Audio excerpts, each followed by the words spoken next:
রামকৃষ্ণং পদং শান্তং শিবমদ্বৈতয়দ্বয়ং দদর্শ সততং যন্ত্রং শিবানন্দং নমাম্যহম।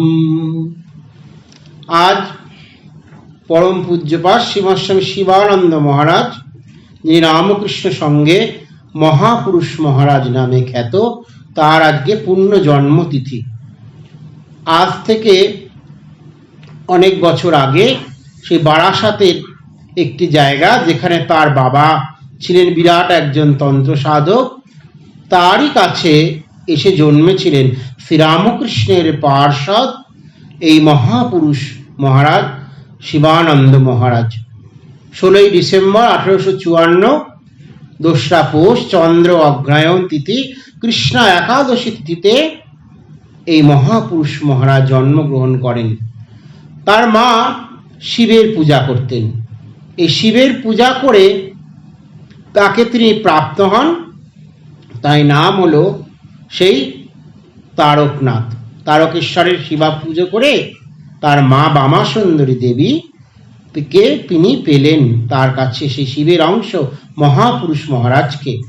আর পিতা রামকানাই ঘোষাল, বিরাট বড় তন্ত্র সাধক, যিনি শ্রীরামকৃষ্ণের কাছেও যাতায়াত করতেন।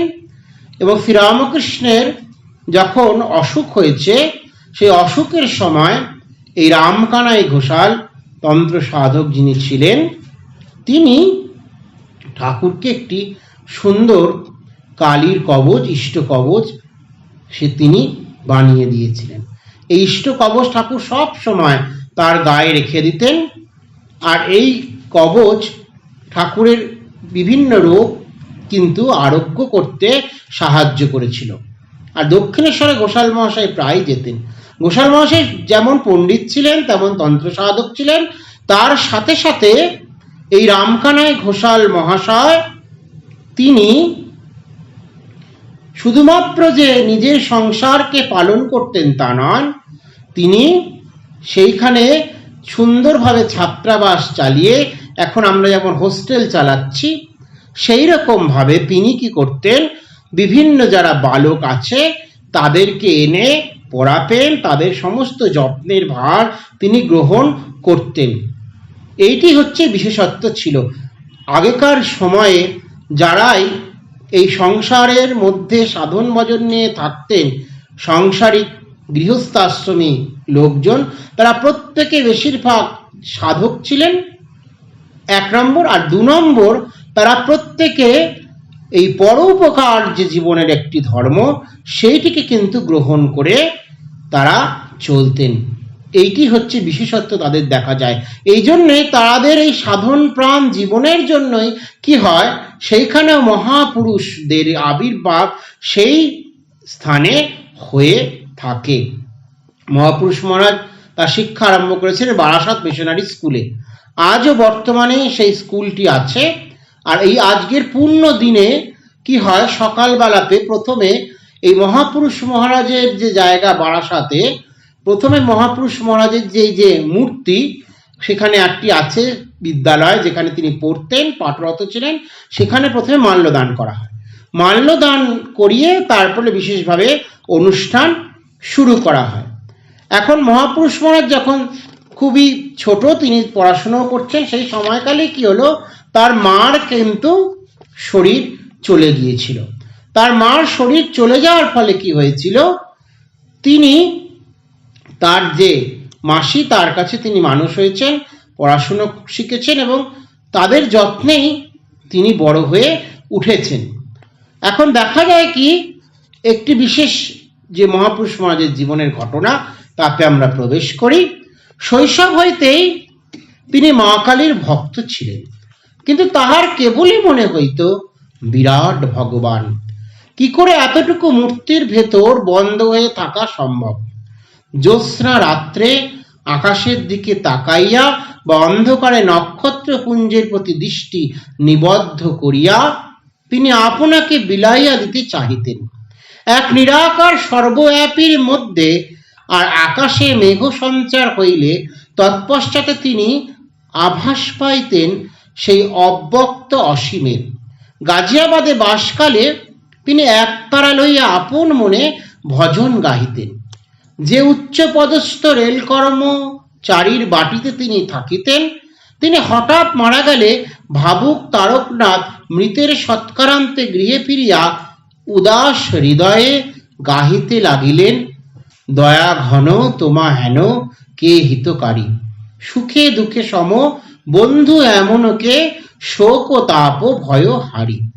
গানের নেশা যখন কাটিল তখন সবিস্ময়ে দেখিলেন শূন্য গৃহে তিনি একা, বাটির অপর সকলে অন্যত্র চলিয়া গিয়াছে। তারক অতঃপর যখন মোগলসরাইয়ে ছিলেন তখন নিভৃত চিন্তায় দিন কাটিত। বস্তুত ইহা ছিল তাহার স্বভাব।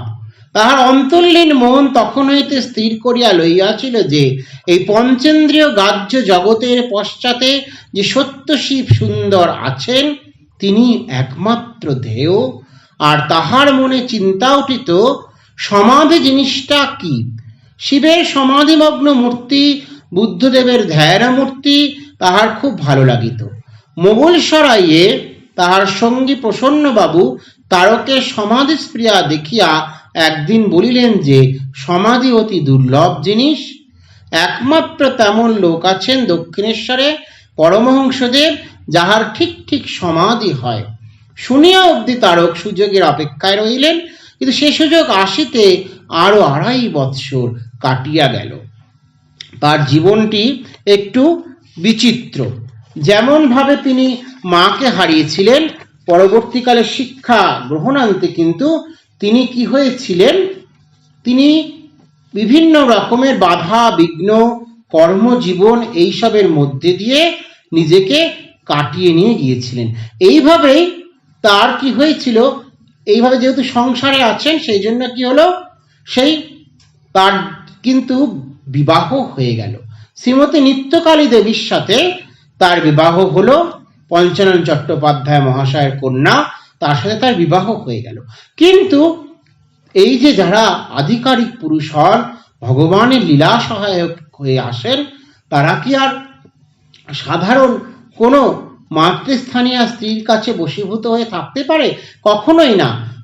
সে যতই তিনি সেই তাকে বিবাহ করুক, সংসারের যে বন্ধন, সেই বন্ধন কিন্তু তাকে কখনোই আকৃষ্ট করে রাখতে পারেনি, তাকে বদ্ধ করে রাখতে পারেনি। সেই জন্য তার মনের মধ্যে যে চিন্তা, ঈশ্বর চিন্তা এবং সেই নিরাকার চিন্তার মধ্যে দিয়ে চলতো। তিনি ব্রাহ্ম সমাজে যাতায়াত করতেন এবং ব্রাহ্ম সমাজে যখন যাতায়াত করছেন, লিলি কটেজ কেশব সেনের বাড়ি কলকাতায় গেলে আমরা দেখতে পাবো।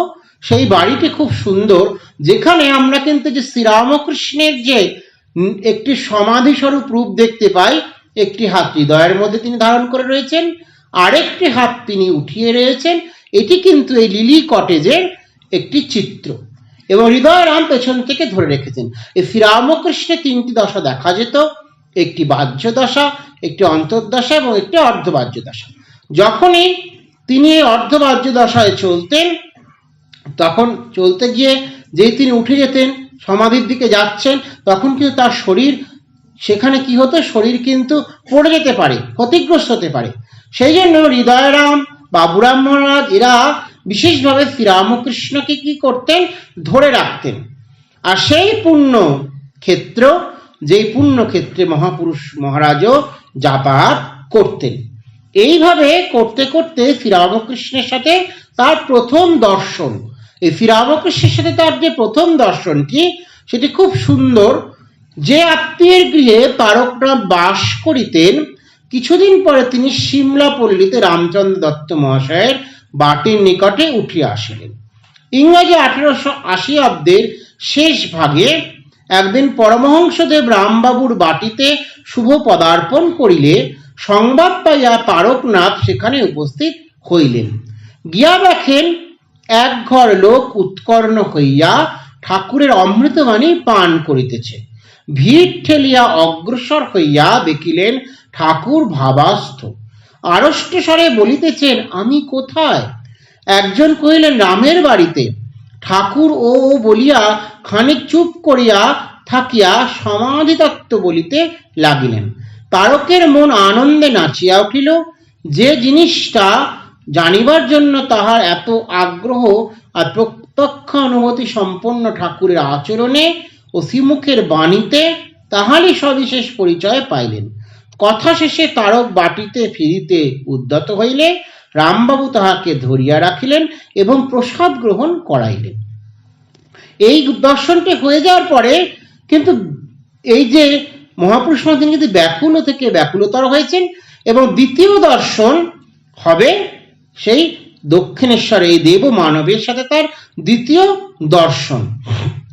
সেই দ্বিতীয় দর্শন যখন, সেটি খুব সুন্দর। শ্রীরামকৃষ্ণদেব এই দক্ষিণেশ্বর তিনি আছেন এবং মহাপুরুষ মহারাজ সেখানে গেছেন। এখন দেখা যাচ্ছে এই শ্রীরামকৃষ্ণদেব গোল বারান্দায় গঙ্গার দিকে মুখ করিয়া কার যেন প্রতীক্ষা করছেন। এইবারে তারকনাথ ঘোষাল তারক সেখানে গেছে আর দেখে ঠাকুরেরও একটু আনন্দ হয়েছে। আর তার মনে হয়েছিল যে ঠাকুরকে দেখিয়াই তারকের মনে হইয়াছিল যেন মা তিনি পুরুষ কি স্ত্রী, এরূপ চিন্তা মনে আসিল না। গৃহে প্রবেশ করিয়া সাক্ষাৎ জননী জানে ঠাকুরের করে মস্তক রাখিয়া পুনর্বার প্রণাম করিলেন এবং ঠাকুরও তাহার মাথায় হাত বুলাইয়া দিতে লাগিলেন। যেন কত আপনারজন, ঠাকুরের চক্ষে করুণা ঝরিয়া পড়িতেছে। ততক্ষণে মন্দিরে আরতির মধুর কাসর ঘণ্টা বাজিয়া উঠিয়াছে। ভাবাবিষ্ট ঠাকুর টলিতে টলিতে মন্দিরের দিকে চলিলেন। তারকও যন্ত্রচালিত বৎ অনুসরণ করিলেন। ঠাকুর জিজ্ঞাসা করিলেন, তুমি সাকার মানো না নিরাকার? তারকনাথ বলিলেন, নিরাকারই আমার ভালো লাগে। ঠাকুর শুধু বলিলেন, শক্তি মানতে হয়। মন্দিরে আসিয়া ঠাকুর মা কালীকে প্রণাম করিলেন। তারকের ব্রাহ্ম সংস্কার প্রথমে বাধা দিল, যুক্তি জানাইয়া দিল যে ব্রহ্ম সর্বানুসূত হইলে তিনি প্রতিমাতেও থাকিবেন না কেন। হ্যাঁ, শ্রীরামকৃষ্ণদেব সেই জন্যই বিশেষভাবে এই যে তার নিরাকার আকারটি জেনেছিলেন ঠিকই, তাকে শক্তি দর্শনও করিয়ে দিয়েছিলেন। এরপরে পরবর্তীতে শ্রীরামকৃষ্ণের সাথে যখন তার সাক্ষাৎ হলো, তখন শ্রীরামকৃষ্ণদেব সেই মায়ের প্রসাদী লুচি তাকে খাওয়ালেন। আর ঠাকুর অনেক সময় বস্ত্র খুলে হাঁটাহাঁটি করতেন। এমন সময় একদিন তিনিও সেখানে রয়েছেন আর হাঁটাহাঁটি করছেন। আর ঠাকুর সবাইকে বলছেন, কে ঘুমালে নাকি? পরে বারান্দায় আসিয়া জড়িত কণ্ঠে বলিলেন, ওগো ঘুমিয়েছ কি? সঙ্গে সঙ্গে উঠিয়া তারক বললেন, না তো, ঘুমোয়নি। এই শ্রীরামকৃষ্ণদেব জগৎ সংসারকে জাগাতে এসেছেন। আজকে তিনি তার পার্শ্বদের যারা তার কাছে এসেছে যুগে যুগে, এই যুগেও এসেছেন, তারই আজকে পূর্ণ জন্মতিথি। সেই পার্শ্বদের যে সাধনা, শ্রীরামকৃষ্ণের সান্নিধ্যে এই শিবানন্দ মহারাজের যে সাধনা, সেটি খুব একটি গুরুত্বপূর্ণ। আজকে ঠিক তাই শ্রীরামকৃষ্ণদেব তার যে শিষ্যদেরকে যারা ভবিষ্যৎকালে ত্যাগ ও সেবার ব্রতের যে দীক্ষা সকলকে দেবে, আদর্শ স্থাপন করবে, তাদের তিনি আজকে সাধন করিয়ে নিচ্ছেন। কিভাবে? একটু রাম নাও শোনাও তো। তারক রাম নাম গাইতে লাগিলেন। এরূপে দিব্য আবেশে রাত্রি যাপনান্তে সকালে বিদায় লইতে গেলে ঠাকুর বললেন, আবার এসো একলা। এইটি হচ্ছে বিশেষত্ব। শ্রীরামকৃষ্ণদেব একবারে সাধন হয় না, বারবারে তাদেরকে দিয়ে তিনি সাধন করিলেন। পরবর্তী দর্শন যেটি হলো সাধনার ক্ষেত্রে মহাপুরুষ মহারাজের সাথে শ্রীরামকৃষ্ণের, সেখানে ঠাকুর তাকে কিন্তু বিশেষভাবে কৃপা করলেন। সেই দিন হঠাৎ স্বীয় শ্রীচরণ তারকের বক্ষে তুলিয়া দিয়া দিব্য স্পর্শে তাহাকে এক ইন্দ্রিয়াতীত অনুভূতি রাজ্যে লইয়া গেলেন। বাহ্য জ্ঞান শূন্য হইয়া কতক্ষণ ছিলেন, তারক তাহা বুঝিতে পারেন নাই। যখন জ্ঞান হইল, দেখেন ঠাকুর মাথায় হাত বুলাইতে বুলাইতে বলিতেছেন, মা নেমে এসো, নেমে এসো। সেই স্পর্শে তারক সেই দিন ঠিক ঠিক অনুভব করিলেন যে তিনি শাশ্বত চিরমুক্ত আত্মা, আর ঠাকুর সে সনাতন আদি কারণ ঈশ্বর, জগতের কল্যাণের জন্য নরদেহ ধারণ করে অবতীর্ণ হয়েছেন। এইটি হচ্ছে বিশেষত্ব। শ্রীরামকৃষ্ণদেব এইবারে তাকে কৃপা করে দীক্ষা দান করলেন। আর সেই যে দীক্ষা শ্রীরামকৃষ্ণদেব যখন দীক্ষা দিতেন, সেটি সাধারণ দীক্ষা ছিল না, তিনি দীক্ষা দিতেন শাম্ভবী দীক্ষা। এই দীক্ষা সম্বন্ধে আমাদের জানতে হবে, দীক্ষা হচ্ছে দিশা দেখানো। যখন গুরু কোনো মন্ত্র দিয়ে দীক্ষা দেয় তখন সেটি হয় মন্ত্র দীক্ষা। এই মন্ত্র দীক্ষা আমাদের যে সঙ্ঘে সেটি চলে, গুরু আমাদের মধ্যে মন্ত্র প্রেরণ করেন, সেই মন্ত্র অনুসারে পরম গুরু, পরাপর গুরু, পরমেষ্টি গুরু, স্বয়ং শিব এটি বলা আছে। সেই যে দীক্ষা সেটি কিন্তু আমরা জপ করি, ইষ্ট দর্শন, ইষ্ট মন্ত্র জপ, ইষ্ট হৃদয়ে চিন্তা এটি করে থাকি এবং এই দিয়ে ঈশ্বর লাভের দিকে এগোবার চেষ্টা করি। কিন্তু শ্রীরামকৃষ্ণদেব যে দীক্ষা দিতেন সেটি কিন্তু এইরূপ মন্ত্র দীক্ষা নয়।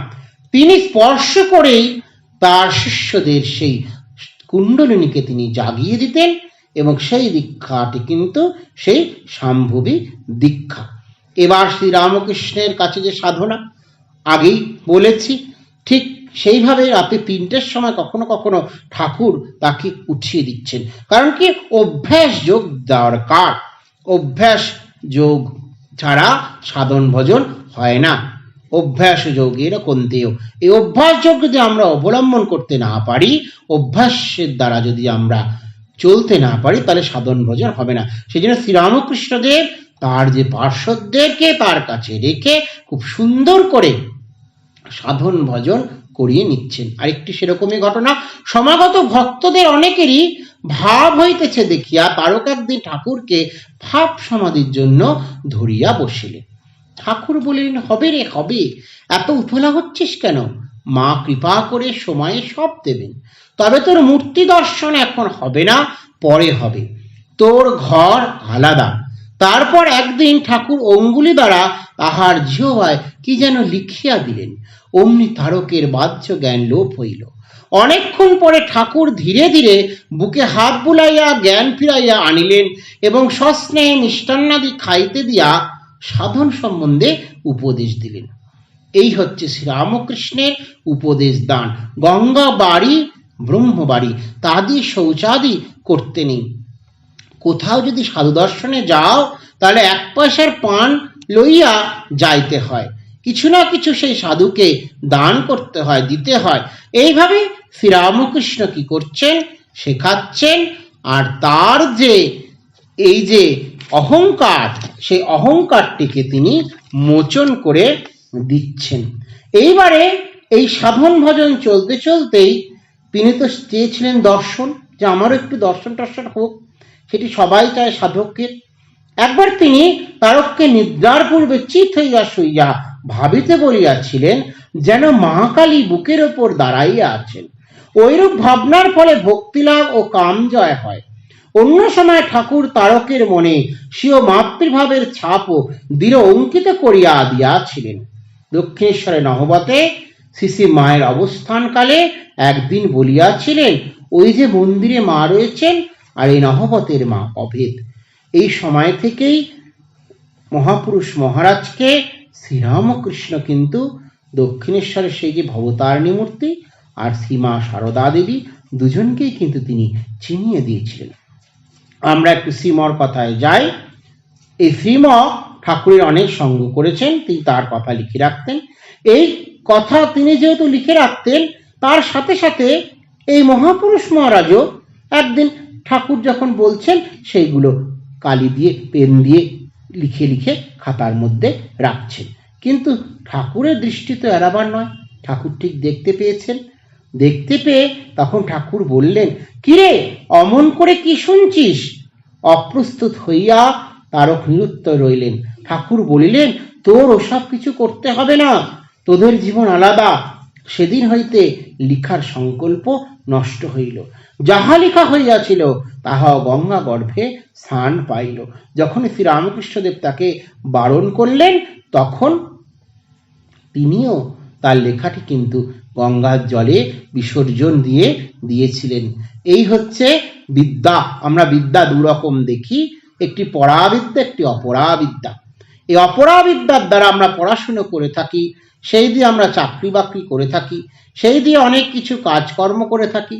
কিন্তু যেটি পরাবিদ্যা সেটি একমাত্র আধ্যাত্মিক বিদ্যা, তার জন্য বিশেষ জ্ঞানের প্রয়োজন হয় না, তার জন্য পুঁথিগত বিশেষ বিদ্যার প্রয়োজন হয় না, তার জন্য সার্টিফিকেটের প্রয়োজন ঝুড়ি ঝুড়ি হয় না।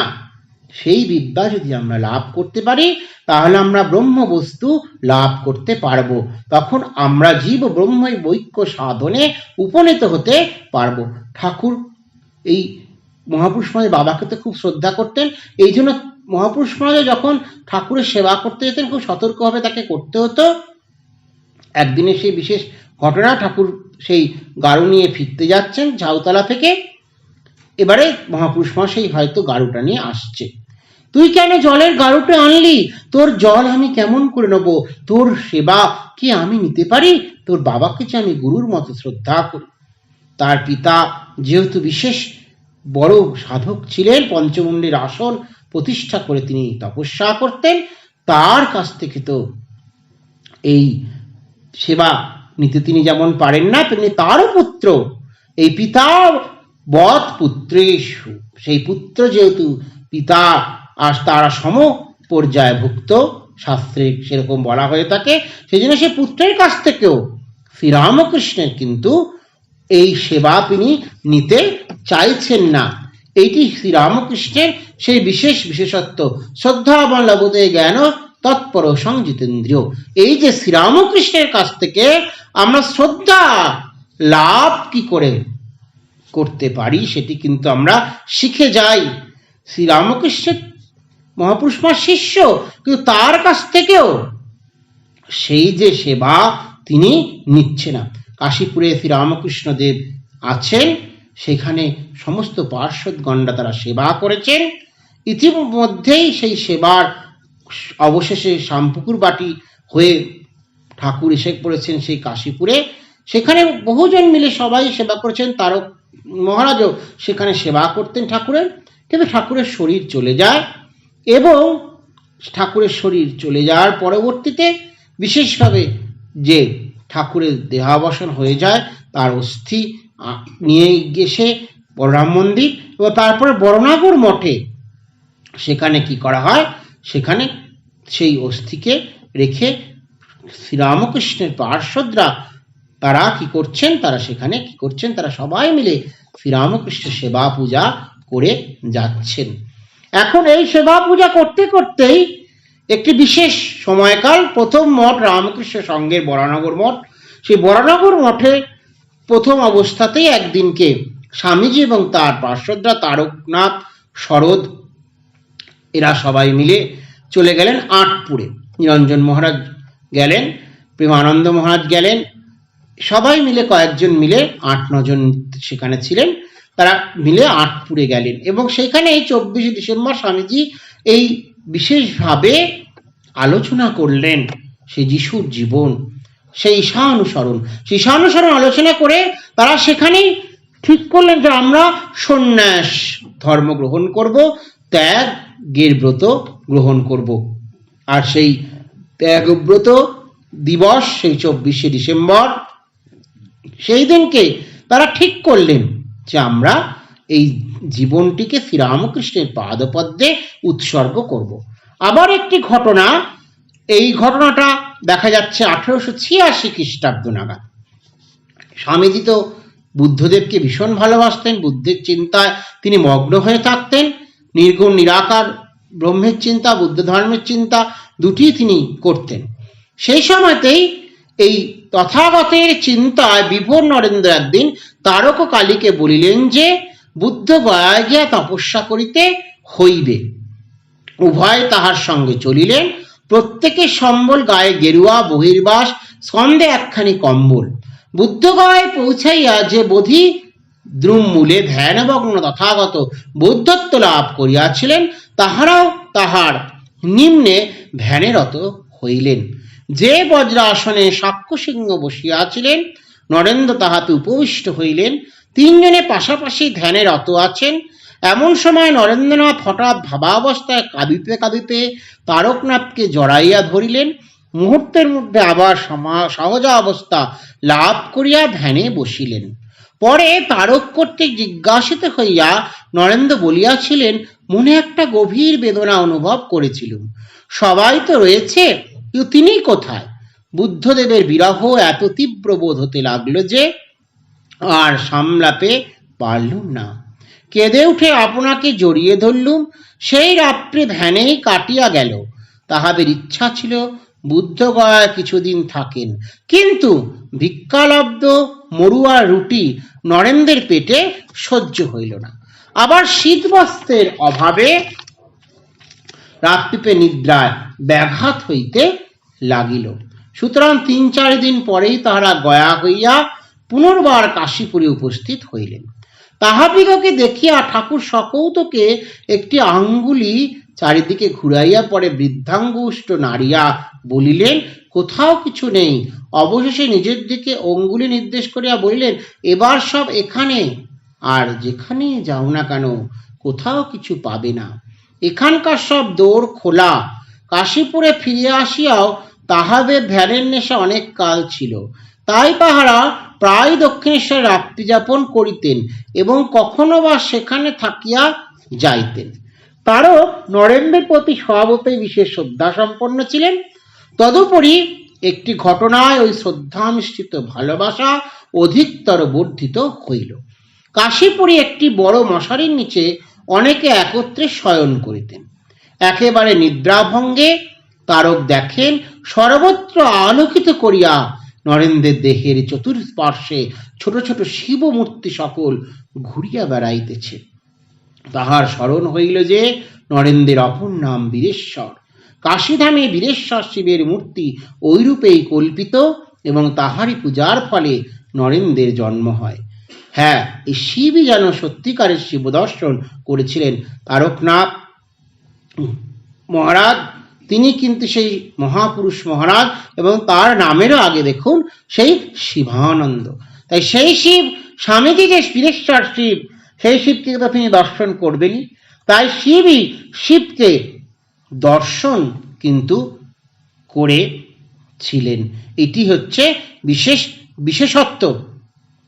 আর সেই যে তাদের যে হয়ে গেল ত্যাগের সংকল্প তারা নিয়েছিলেন, তার পরবর্তীতে এই মহাপুরুষ মহারাজ এবং পার্শ্বদরা মিলে বিরজা হোম করে সন্ন্যাস গ্রহণ করলেন এবং তখনই ঠিক আনুষ্ঠানিক নাম হয়েছিল সেই তারকনাথ মহারাজের শিবানন্দ মহারাজ।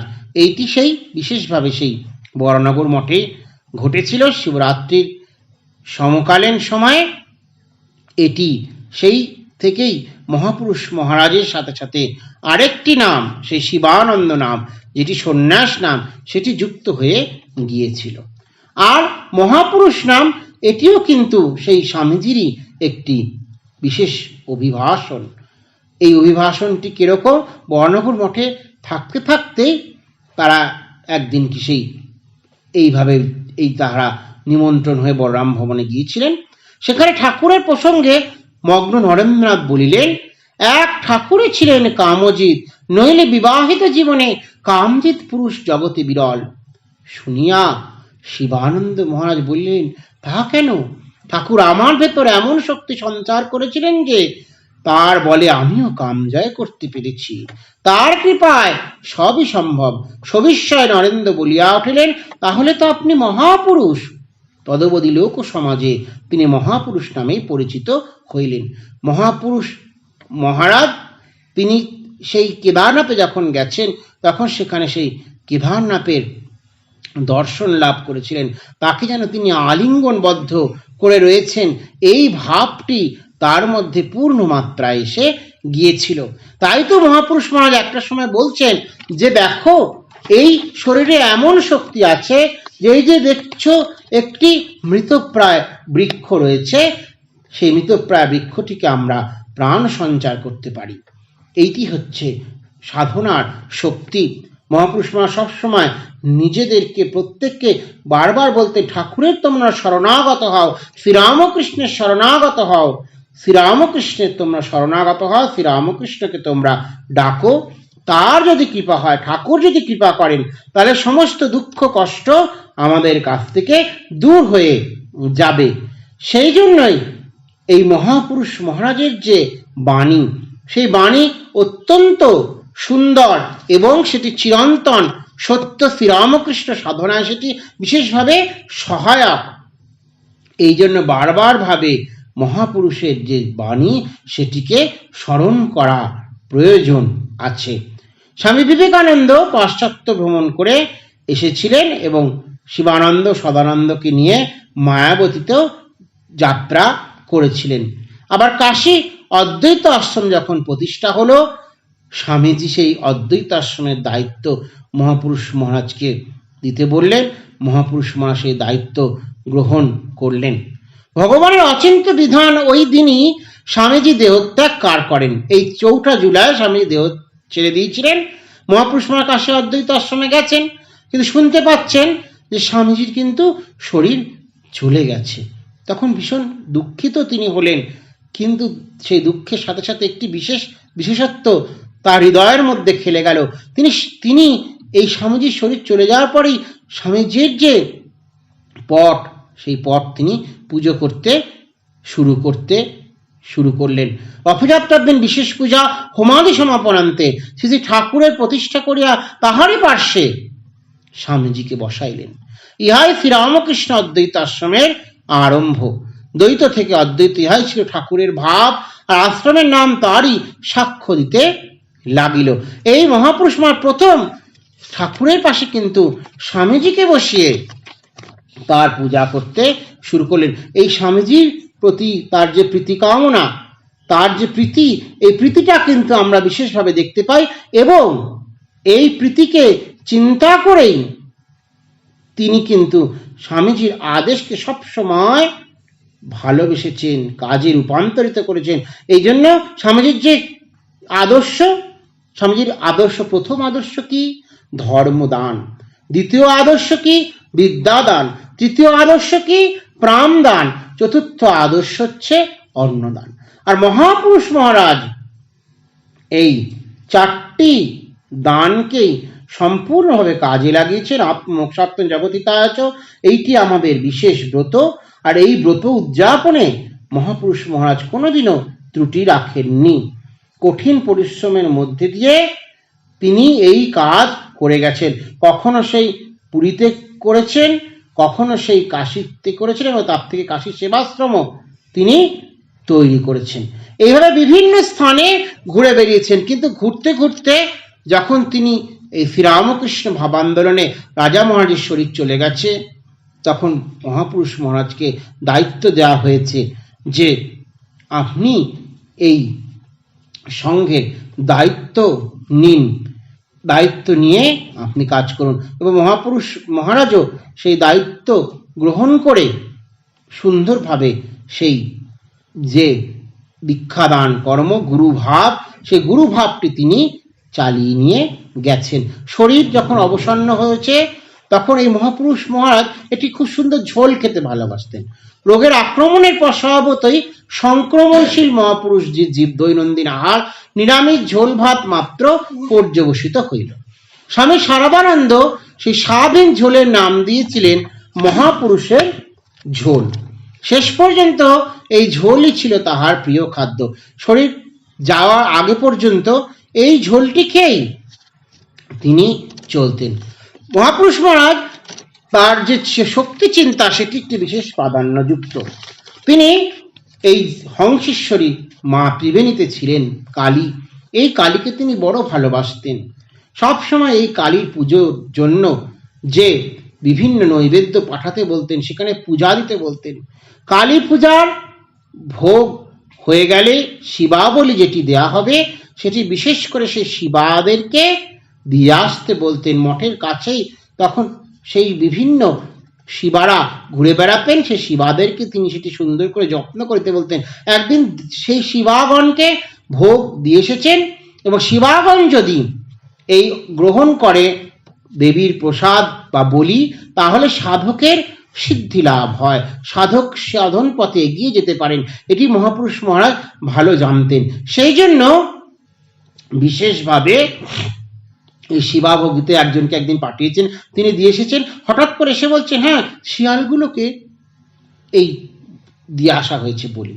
শুনেই মহাপুরুষ মহারাজ রাগ করে বলছেন, এ কি, এদেরকে কখনো এরকম বলবে না, এরা সাক্ষাৎ সেই মা কালীর, তারা হচ্ছে গিয়ে বাহন, তারা শিবা, তাদেরকে দিয়েছ, এইটি বলো। এই মহাপুরুষ মহারাজ একটি খুব সুন্দর কুকুর পুষে রাখতেন। বলতেন যে দেখো এই কুকুরটাকে হচ্ছিস তুই আমার কুকুর, আর আমি হচ্ছি ঠাকুরের কুকুর। এই মহাপুরুষ মহারাজ যে সাধনা, শরণাগতির সাধনা, এটি মনে রাখতে হবে। তিনি শ্রীরামকৃষ্ণের উপর শরণাগতি দাস্য ভাবের বিশেষ সাধনার যে রূপ সেটি দেখিয়ে দিয়ে গেছেন আমাদের মধ্যে। সেই জন্য কি এই যে বলছেন যে আমি ঠাকুরের কুকুর, এই ঠাকুরের শরণাগতি হয়ে পড়ে থাকো, প্রভুর দ্বারে পড়ে থাকো, যা পাওয়া যাবে প্রভুর কৃপায় তাই লাভ হবে। প্রভুকে দ্বারমে সেই কুকুরের মতো পড়ে থাকো, এইটি তিনি বারবার বলতেন। সেই জন্য কি এটি বারবার বলে আমাদেরকে তিনি শিখিয়েছেন আমরা কি করে শ্রীরামকৃষ্ণের সেই শরণাগত নিয়ে চলতে পারি। এইটি হচ্ছে বিশেষত্ব। তিনি বলতেন আমি প্রভুর দাস, প্রভুই এই যুগে সকল জীবের গুরু ও ইষ্ট। এইরূপ মনোভাব লইয়া তিনি একদিন চলিয়াছিলেন। আজ তিনি কিরূপে গুরুর আসনে বসিবেন ইহার উত্তর পরবর্তীকালে কথার ছলে তিনি নিজেই দিয়াছিলেন। দেখো বাবা, আমি দীক্ষা দিচ্ছি এ বুদ্ধি আমার নেই। তিনি ভক্তদের প্রাণে প্রেরণা দিয়ে এখানে নিয়ে আসেন। তিনি আমার ভিতর বসে যা বলার আমি তাই বলে দিই মাত্র। ঠাকুর হলেন আমার অন্তরাত্মা, ইহাকে গুরুভাব বলিতে হয় বলুন, কিন্তু প্রকৃতপক্ষে ইহা শরণাগতির এক চরম পরিণতি। ফলত শ্রীরামকৃষ্ণের ভাবে ভাবিত মহাপুরুষ মহারাজের গুরুভাব বিকশিত হওয়ায় সঙ্গে সঙ্গে তাহার ব্যক্তিত্ব মুছিয়া গিয়া ক্রমেই সেখানে শ্রীরামকৃষ্ণের অধিকাধিক প্রকাশ হইতে লাগিল। তিনি ঠাকুর, পিসিমা ও স্বামীজি ভিন্ন আর কিছুই জানিতেন না। তাহার গুরু ভ্রাতা স্বামী বিজ্ঞানানন্দ সত্যই লিখিয়াছেন, মহাপুরুষ মহারাজ নিজেকে বাস্তব পক্ষে ঠাকুরের সঙ্গে এত মিলাইয়া দিয়াছিলেন যে তাহার আর পৃথক সত্তাই ছিল না। তিনি যাহাদিগকে কৃপা করিয়াছেন তাহা শ্রী ঠাকুরেরই কৃপা পাইয়াছে। এই হচ্ছে বিশেষভাবে মহাপুরুষ মহারাজের কৃপা বর্ষণ করা। তিনি যখন মন্ত্র দিতেন, সেই মন্ত্র দিতে গিয়ে বারবার বলছেন আমি আর কি মন্ত্র দিই, আমি এই শ্রীরামকৃষ্ণ মন্ত্রই দিই। আর এই শ্রীরামকৃষ্ণ মন্ত্রই এই যুগের মহামন্ত্র। এই মন্ত্র স্মরণ মননেই জীবের উদ্ধার হবে। তিনি শরণাগতির কথা বলতেন, এই সর্বধর্ম পরিত্যাজ্য মামেকং শরণং ভজ, গীতার ৮ অধ্যায় আমরা এই শ্লোকটা পেয়ে থাকি। এইটি অর্থ শরণাগতি হয়ে শ্রীরামকৃষ্ণকে ডাকা যেমন একটি বিশেষত্ব, তেমনি আচার্য শঙ্কর কিন্তু বলেন যে এই শরণাগত আমি আমাকেই স্মরণ করা। এই যে শরণাগত মানে আমরা যে নিজেদের কাজকর্ম করব না, সম্পূর্ণভাবে শ্রীরামকৃষ্ণের উপরে নির্ভর হয়ে বলবো যেটি বেঠিক করলাম সেটিও শ্রীরামকৃষ্ণদেব করেছেন, সেটি কিন্তু নয়। এই শরণাগতির ভাবটা কিন্তু নিজেকে নিজে স্মরণ করা। শরণাগতি মানে এই শরণাগতি নয়, শরণাগতি কিন্তু শ্রীরামকৃষ্ণদেবকে বিশেষভাবে প্রার্থনা করা, তাকে জানানো এবং জানিয়ে তার কাছ থেকে জ্ঞান বিবেক বৈরাগ্য এইটি প্রার্থনা করা। কারণ তো শ্রীরামকৃষ্ণকে যারা ডাকবে তারা শ্রীরামকৃষ্ণের ঐশ্বর্য প্রাপ্ত হবে। এইটি হচ্ছে বিশেষত্ব। এই জন্য শ্রীরামকৃষ্ণের যে কৃপা, সেই কৃপা যদি আমাদের প্রাপ্ত হতে হয় তাহলে সেই শ্রীরামকৃষ্ণের যে চিন্তা, সেই চিন্তাতে আমাদের ভাবে সম্পূর্ণভাবে একত্র হয়ে যেতে হবে। 1929 খ্রিস্টাব্দে জনকয় স্বার্থপর ব্যক্তি এই সংঘের সমূহ ক্ষতি সাধনে বদ্ধপরিকর হইলে এবং মঠের সকলে একটি অনিশ্চিত আশঙ্কায় সংশয় দোলায়মান হইলে তিনি বিশ্বাস জাগিয়া বলিয়াছিলেন, সত্যের জয় নিশ্চয়। সত্যাশ্রয়ী প্রভুর গড়া সংঘের কেউ কোনো ক্ষতি করতে পারবে না, তোমরা নিশ্চিত যেন। এই হচ্ছে মহাপুরুষ মহারাজের শ্রীরামকৃষ্ণের প্রতি চিন্তা। যখন কোনো সঙ্গের ক্ষতি হতে যাচ্ছে বলছে প্রভুর সঙ্গ, প্রভু রক্ষা করবেন। এইটি হচ্ছে বিশেষত্ব তার মধ্যে দেখা গেছেন। এই যুগ প্রবর্তনের কাজ বহু শতাব্দী ধরে অবাধে চলবে। কেউ এর গতি রোধ করতে পারবে না। এ বাবা ত্রিকালজ্ঞ ঋষি স্বয়ং স্বামীজির কথা, সঙ্গের ভবিষ্যৎ উন্নতি সম্বন্ধে তিনি যেমন ওই কালে নিশ্চিত ছিলেন, শত্রুদের মঙ্গলের জন্য তেমনি প্রার্থনা জানাইয়া বলিতেন, প্রভু এদের ক্ষমা করো, এদের রক্ষা করো, তোমারই আশ্রিত, এদের মনের গতি ঘুরিয়ে দাও, সুবুদ্ধি দাও, আর যাই করো ঠাকুর ওদের ত্যাগ করো না। এই যুগধর্ম প্রচারের জন্য সেই শরণাগতি শিক্ষা দেওয়া সাধক মহাপুরুষ মহারাজ, যিনি তার শরীর ত্যাগ করেন 1934 খ্রিস্টাব্দের 18ই ফেব্রুয়ারি, মহাসমাধিতে তিনি শরীর ত্যাগ করেন। এই যে তিনি শরীর ত্যাগ হয়তো করেছেন, কিন্তু তিনি আমাদের মধ্যে শিখিয়ে দিয়ে গিয়েছিলেন শরণাগতির সাধনা, জীবন কি করে তৈরি করতে হয় শ্রীরামকৃষ্ণের আশ্রয়ে, শ্রীরামকৃষ্ণের কৃপায়। এইটি তিনি যখন আমাদের মধ্যে দেখিয়ে দিয়ে গিয়েছিলেন, সেইটি আমরা বিশেষভাবে অনুসরণ করে যদি এগিয়ে যেতে পারি, তখনই হবে এই সাধনার বিশেষ তার কৃপার প্রাধান্য। একটি সুন্দর কথা বলে আজকে শেষ করব। মহাপুরুষ শিবানন্দের চিন্তা, মন্ত্রতন্ত্রের আড়ম্বর ছিল না, স্থানকালের বিচারও ছিল না। মহাপুরুষ মহারাজ প্রাণ ভরিয়া ইষ্টের নিকট প্রার্থনা করিতে আর খুব পবিত্র জীবন যাপন করিতে বলিতেন। দেখো তোমাদের সকলকে বলছি, ঠাকুরের ভাব অতি শুদ্ধ ভাব, পিউরিটি পিউরিটি পিউরিটি, পবিত্রতা পবিত্রতা পবিত্রতা। এই আদর্শ হতে কখনো যেন স্খলন না হয়। এই মহাপুরুষ মহারাজকে দেখে তার শিষ্যরা এই চিন্তাধারা আলোচনা করেছিলেন।